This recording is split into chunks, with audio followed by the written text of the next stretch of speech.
É com muita alegria que eu recebo hoje para fazer um bate-papo meu irmão, que é médico cirurgião ortopedista e que mora no estado de São Paulo e que está nos visitando em Londrina. E como ele tem cirurgias inéditas, novas, coisas assim que a gente pode mostrar para você e que a gente possa orientar e prevenir da melhor forma possível, e é com ele que eu vou bater um papo hoje. Mas eu gostaria de poder falar um pouquinho desse meu irmão. Ele é professor titular de ortopedia da Universidade de Mogi das Cruzes, ele é ex-professor de ortopedia da Unifesp, Escola Paulista de Medicina. Ele é fundador e ex-presidente da Sociedade Mundial de Reconstrução e Alongamento Ósseo. E ele também foi o primeiro presidente, agora já ex-presidente, da Sociedade de Ortopedia e Traumatologia do Brasil, ex-presidente mundial de alongamento ósseo. Portanto, eu diria para você, é com muito orgulho que eu posso realmente bater um papo com o profissional que é o José Carlos Bongiovanni.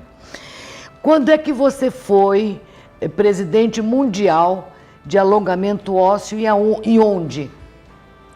Nós fomos eleitos em Kyoto, no Japão, em 2006. E então, no período de 2008 a 2010, né, nós então ficamos como presidente da Sociedade Mundial de Reconstrução e Alongamento Ósseo da Ortopedia. Eu sei que você tem uma vasta experiência e casos onde você conseguiu alongamento ósseo de anões, né, acondroplásicos. Qual foi o máximo que conseguiu crescer? O acondroplásico, que é o anão, você sempre tem que fazer uma programação de alongamento, né? Porque não é como o indivíduo que tem 5 centímetros de diferença que você vai alongar aqueles 5 centímetros. Não, o anão, né, o acondroplásico, ele tem que sair de uma baixa estatura muito pequena, de 1,10 m, 1,12 m, 1,15 m, para atingir em torno de 1,50 m. Ou seja, você vai transformá-lo em um anão, em um indivíduo de baixa estatura, onde você possa recolocá-lo, né, dentro da sociedade, onde o indivíduo poderá participar ativamente na sociedade. E esse alongamento, você falou que tem uma programação. Começa o quê? Nas pernas, nos fêmures, depois nos braços, é Isso, assim? Você alonga proporcionalmente, né, as pernas, depois os fêmures, depois os braços, e a quantidade de vezes que você vai alongar depende do quanto que você consegue em cada fase.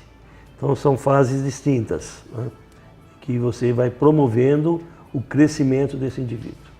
São indivíduos sãos, né, são indivíduos normais e que tiveram a infelicidade de ter essa doença em que bloqueia o crescimento ósseo. Bom, hoje eu gostaria da gente falar sobre a cirurgia percutânea do pé, que eu diria é o joanete. Tradicionalmente, a medicina, quando se fazia, ou até hoje se faz, a cirurgia do joanete é aberta, cerrado, entendeu? Tira aquela parte do osso. Eu sei porque a Márcia, minha filha, fez essa cirurgia nos 2 pés e ficou sem poder botar o pé no chão um bom período. Agora, a pergunta que eu faço para você, como é que é essa cirurgia hoje, que você traz como algo assim, de novo, na ortopedia? Muitas deformidades do pé, como a joanete, né, que você citou, é uma cirurgia que era feita alguns anos atrás, com frequência, porém ela trazia alguns obstáculos e algumas complicações, tanto no pós-operatório imediato como no pós-operatório a longo prazo. Quais eram esses obstáculos? Primeiro, você já citou, quando você fazia uma cirurgia para corrigir um joanete, o indivíduo, a pessoa permanecia um período afastado, ou seja, ficava 2 meses, 45 dias sem deambular, sem Sem andar. poder pisar. Então, isso era realmente um transtorno. Porém, quando o indivíduo necessitava, ele aceitava. Uma outra queixa que era muito comum dos pacientes era a dor pós-operatória. Então, os pacientes se queixavam muito de dor, né? A terceira, que também as recidivas, ou seja, as cirurgias convencionais de correções do pé, principalmente joanete, e as lesões que são associadas às joanetes, sempre nós tínhamos algumas recidivas, em torno de 40%, 50%. Volta? Mais ou menos, tá? Uma deformidade maior ou menor, nós tínhamos essa complicação. Então era muito chato quando você operava um paciente e depois de 1 ano, 2 anos, o paciente vinha até você e se queixava que tinha deformado novamente. E por que isso ocorria?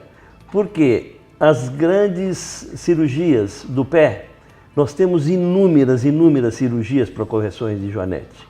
Eu posso te dizer que mais de 150 técnicas. Nossa! Então, quando tem muito, é porque nem todas são perfeitas. Então, por todos esses problemas, nós que sempre nos interessamos muito pela cirurgia do pé, desde que nós nos formamos e fizemos nossa residência, depois de um certo tempo, por todos esses obstáculos e complicações, praticamente que nós diminuímos em muito a realização dessa cirurgia. Aproximadamente, um pouco de história, aproximadamente há 14, 15 anos atrás, um americano, ele desenvolveu essa técnica, que na verdade não é um ortopedista, é um quiroprata, mas um colega espanhol se interessou pela técnica, é um espanhol de Múrcia, e ele começou então a desenvolver essa técnica de cirurgia percutânea ou cirurgia minimamente invasiva do pé. E essa cirurgia, ela é feita como? Ela tem um protocolo, né? Um protocolo, sim. Tá, e nesse protocolo, o paciente tem que ficar internado, é um dia antes, como é que funciona? Não, é uma cirurgia ambulatorial. O quê? É uma cirurgia que o indivíduo não precisa internar, ela é feita com anestesia local, né? Você faz um bloqueio no tornozelo, é local, e o indivíduo termina a cirurgia, fica 2, 3 horas em observação, é necessário esse período de observação para ver circulação, a parte circulatória, neurológica. Se não tem nenhum problema, e normalmente não existe nenhum problema, o indivíduo já sai do hospital andando, deambulando. E vai embora para casa? Vai embora para casa andando. Andando? Andando. Mostra pra gente como é que isso funciona. Então vamos lá, vamos mostrar um pouquinho de como é essa técnica. Então, aqui o que nós estamos tentando explicar é que a medicina mundialmente, né, ela tenta simplificar as coisas e ser menos invasiva, né? Então, o pé também entrou nessa era, né? De também se fazer cirurgias minimamente invasivas. Você sabe que a primeira cirurgia minimamente invasiva realizada foi uma artroscopia de joelho feita por um japonês, o Watanabe, em 1952. Nossa! E de lá para cá, então, se desenvolveu as cirurgias endoscópicas, né? Hoje nós temos, além de as cirurgias ortopédicas, temos as cirurgias abdominais, né? Que são as laparoscopias e assim por diante, de coluna e inúmeras cirurgias que nós temos hoje, ou seja, com mínima incisões, mínima agressão cirúrgica para o paciente. Então aqui é um caso que eu mostro, um paciente que tem uma joanete, não é uma joanete muito severa, mas você pode ver ao lado esquerdo. Aqui, né? Isso. O raio-x mostra que tem uma grande deformidade do arco do dedo. Né? E no pós-operatório, esse arco está refeito, alinhado. Então, essa é uma das explicações por que a cirurgia minimamente invasiva tem mínima possibilidade de recidiva. Por quê? Você faz todas as correções necessárias, correções ósseas, articulares e todas as liberações de tendões e cápsulas que estão provocando as deformidades. Então você faz cirurgia por completo, porque não é só o dedão, só o joanete, só o hálux valgus, né? Como nós chamamos joanete. Todos os dedos, na maioria das vezes, estão comprometidos. Estão comprometidos. Então, esse é um caso. Isso. E esse? É o mesmo caso para ver do lado, aqui do lado esquerdo, né? O paciente está movimentando livremente e do lado esquerdo lá, então uma foto aqui, que mostra como a paciente permaneceu, né? Depois de 8 meses, sem nenhuma recidiva. O instrumental para essa cirurgia, ele é um instrumental muito delicado. Para você ter uma ideia, essa aqui é uma moeda, essa é uma moeda de R$1. Esse é o tamanho do bisturi em que nós fazemos as incisões para fazer os procedimentos. Então, é uma mini cirurgia, uma mini incisão. Nós atuamos como broca de dentista. Então, nós temos uma turbina onde se coloca... isso aqui? A turbina, isso. E onde aqui? se coloca as mini fresas que ficam nas pontas, como de dentista, né? Muito semelhante. Então, nós vamos atuando dentro do joelho através de um fluoroscópio que dá imagem para nós internamente do pé, e daí então nós vamos fazendo todas as implicações que são necessárias durante o ato cirúrgico. Então, como eu disse, é uma cirurgia ambulatorial. Isso faz com que o custo hospitalar seja muito baixo, né? E nós diminuímos muito a lista de espera. Verdade. Então, numa manhã, por exemplo, nós operamos 5, 6 casos, né? Numa manhã. Então, isso favorece muito você não ter lista de espera. Então, através do fluoroscópio, como vocês estão vendo aqui, nós vamos retirando todo aquele excesso. E também fazendo as osteotomias para se corrigir.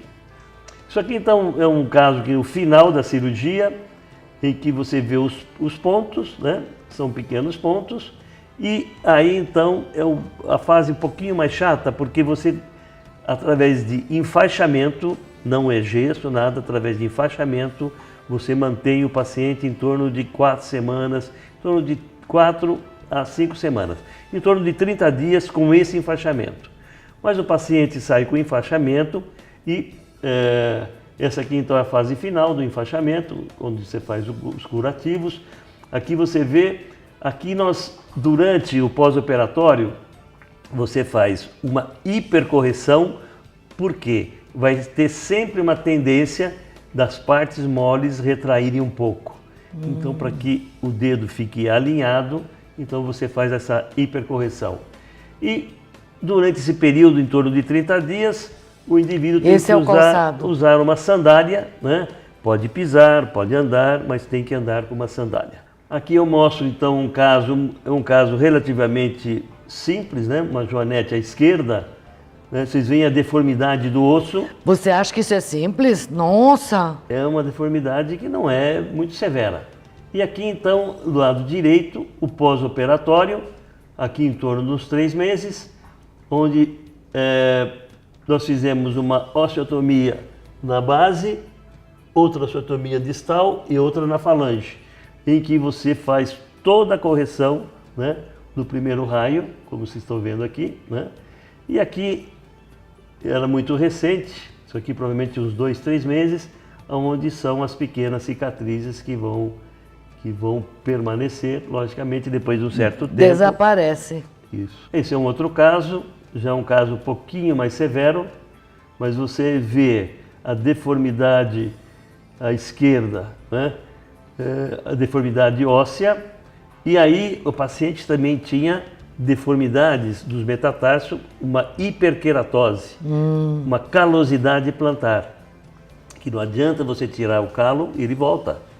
Você tem que fazer... Porque é o osso, né? Isso, é a cabeça, né, do metatarso que rebaixou. Então você tem que corrigir isso. Então, é feito tudo isso ao mesmo tempo. Deixa eu fazer uma pergunta. Opera aqui, tira aqui, depois pode crescer por aqui também?